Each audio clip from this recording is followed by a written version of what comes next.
Hello, sports fan. This is Stephen Hill for Sports Choice Plus. I'm bringing you a very special breakdown. The Pelicans wholesale changes are coming. Before I get right into that, I want to make sure you go ahead and subscribe. Go ahead and hit the subscribe button right now. So every single time we make videos, you can definitely debate with me in the comment section of the videos. And you can get all the content first when you're subscribed.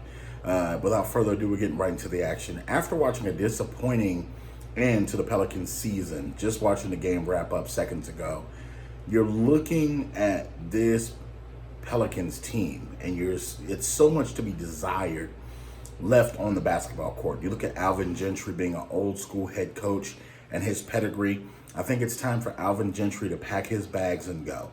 Unfortunately, this is a dog-eat-dog world, and if you got a potential superstar in Zion Williams, you got to play the guy. You got to play him consistently. You got to let the guy run. He's a young horse. You got to let those horses run, and you got to be damned if you wait and save this guy for year 2, 3, 4, 5, 6.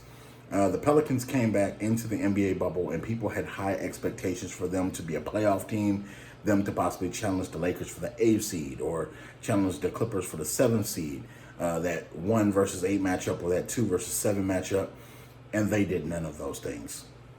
You look at some of the talented players that they had on their roster, even though he's a little older. You look at J.J.Reddick, you look at Drew Holiday, you look at Brandon Ingram, Zion Williams, Josh Hart, Lonzo Ball, and that just to name a few, not including the other rookies. But you're seeing how lackluster this team was. This team didn't look like it was interested in playing any kind of defense. This team did not look like it was interested in getting back on defense in transition. All they wanted to do was get their offensive numbers. When Zion was in the game, he was an offensive force. But when it came down to the defensive side of the ball, you saw Michael Porter Jr. moving him out the way. You saw Murray moving him out the way. You saw different people that shouldn't be moving Zion and the company out of the way, just moving them out the way and doing what they wanted to do when they had the ball on offense. So I think that the Pelicans have made a good run with Alvin Gentry, and I think that the buck stops here at this point. I think they had to make wholesale changes. I think Lonzo Ball is out of town. I think Josh Hart possibly is out of town. Drew Holiday may not come back. It's so many different things that this team needs. They need to build around Ingram, and they need to build around Zion. Those two guys are going to be your focal points moving forward.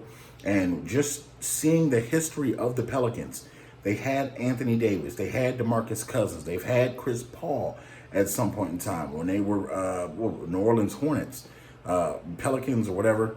So you're looking just at how much talent these guys have let leave town. The sense of urgency needs to be now to build around Zion and Ingram and just make sure these guys are doing what they need to do in order to grow. I'm just looking at this talented roster and it's very disappointing because I had high hopes for them challenging Memphis, challenging Portland Trailblazers, even challenging the Phoenix Suns, who were red hot in the bubble. Coming back, they just looked like they were not interested. Zion was very out of shape.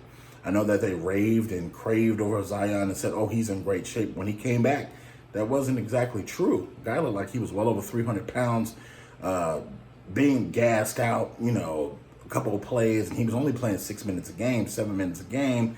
They were pulling him in increments, so just one of those things.